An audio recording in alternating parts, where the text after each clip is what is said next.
उत्तर प्रदेश में पंचायत चुनाव कराने को लेकर आज यानी 1 अप्रैल को इलाहाबाद हाई कोर्ट में महत्वपूर्ण सुनवाई होनी है। सुनवाई से पहले सबकी निगाहें इस बात पर टिकी हैं कि निर्वाचन आयोग और राज्य सरकार क्या जवाब दाखिल करती है हाई कोर्ट में। तो पूरी अपडेट के लिए हम सीधे फोन लाइन से जुड़ते हैं इंडिया के editor in chief doctor Pankaj Singh Gaur ji के पास। सर, आज जो है इलाहाबाद हाई कोर्ट में महत्वपूर्ण सुनवाई होनी है उत्तर प्रदेश में त्रिस्तरीय पंचायत चुनाव कराने को लेकर, क्या कुछ सर आशंकाएं जताई जा रही हैं?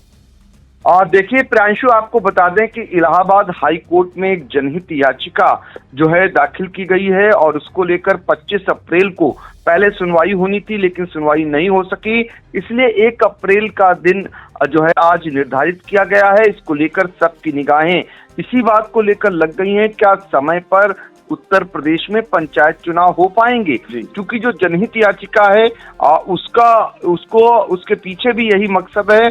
आपको बता दें कि ये मामला दरअसल प्रदेश में पंचायत चुनाव समय से कराए जाने की मांग से जुड़ा है, जिस पर सभी की निगाहें इसीलिए लगी हुई हैं क्योंकि पहले उन्हें आशा थी कि जिस तरीके से उत्तर प्रदेश सरकार के पंचायती राज मंत्री ओम प्रकाश राजभर बार बार ये बयान दे रहे थे कि समय पर चुनाव होंगे, समय पर चुनाव होंगे, बाद में पलटी मार गए, बाद में कहने लगे कि वो हाई कोर्ट के आदेश का सम्मान करेंगे। और एक खबर ये भी आई कि पंचायती राज मंत्री ओम प्रकाश राजभर की उत्तर प्रदेश सरकार के मुखिया माफ कीजिएगा योगी आदित्यनाथ से बात हुई है और ये विचार हो रहा है कि इनको टाला जाए, बाद में चुनाव हो। लेकिन निगाहें तो हाई कोर्ट पर इसलिए लगी है क्योंकि कानूनी वहां से आदेश क्या होता है, ये मामला हाई कोर्ट तक सीमित रहता है या फिर सुप्रीम कोर्ट तक चला जाता है। फिलहाल आपको बता दें कि पंचायत चुनाव समय से कराने की मांग को लेकर अधिवक्ता इम्तियाज हुसैन की ओर से जनहित याचिका दाखिल की गई है। याचिका में मांग की गई है कि ग्राम पंचायतों का कार्यकाल समाप्त होने से पहले चुनाव प्रक्रिया पूरी कराई जाए ताकि प्रशासनिक व्यवस्था प्रभावित न हो। अब कार्यकाल की जहां तक बात हो रही है तो वो भी जान लीजिए। उत्तर प्रदेश में ग्राम पंचायतों का कार्यकाल 26 मई 2026 को समाप्त हो रहा है। ऐसे में समय रहते चुनाव कराना बेहद जरूरी माना जा रहा है। याचिका में इसी समय सीमा को ध्यान में रखते हुए कोर्ट से हस्तक्षेप की मांग की गई है। और आपको बता दें, हाई कोर्ट में जो पिछली टिप्पणी अभी हाल ही में की थी, उसके बाद लोगों को ये उम्मीदें जग गई थी कि हाई कोर्ट से लोगों की उम्मीदों वाला कोई ना कोई फैसला आएगा। तो जो टिप्पणी की थी हाई कोर्ट ने, जरा उसे भी जान लें। पिछली सुनवाई के दौरान हाई कोर्ट ने स्पष्ट कहा था कि नियमों के तहत पंचायतों का कार्यकाल बढ़ाया नहीं जा सकता। कोर्ट ने यह भी पूछा था कि क्या 26 मई तक चुनाव प्रक्रिया पूरी करना संभव है या नहीं है।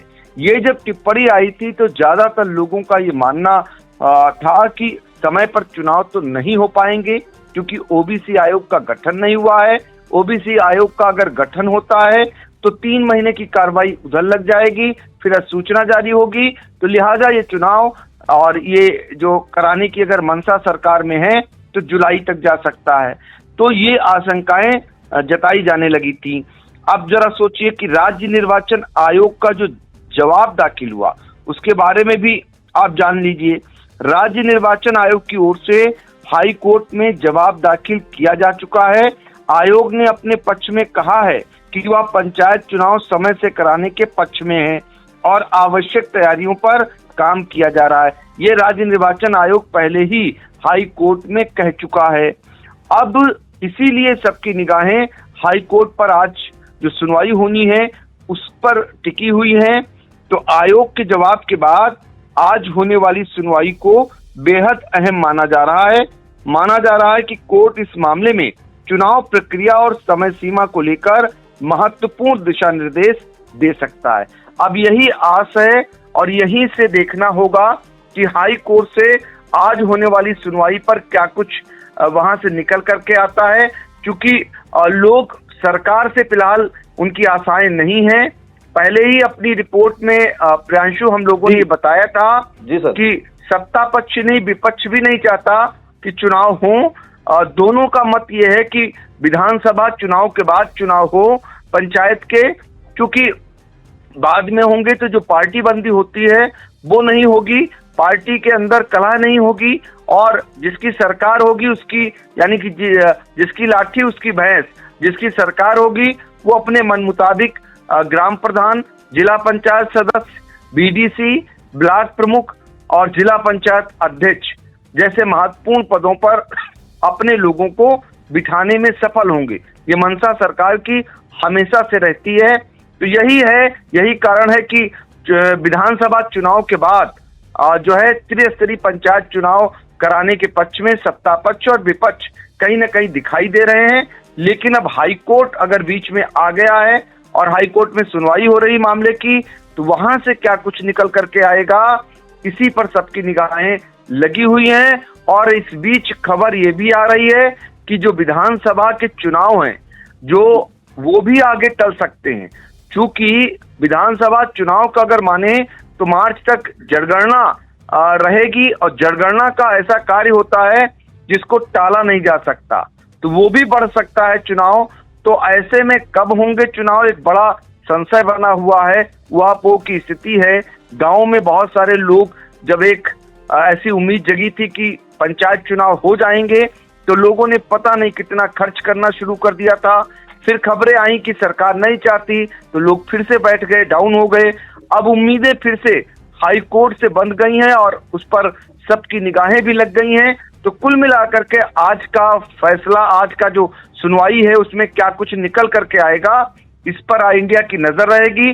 जैसे ही हाई कोर्ट से कोई अपडेट आएगी, सबसे पहले आई इंडिया के जितने दर्शक हैं उनको हम पहुंचाने का काम करेंगे।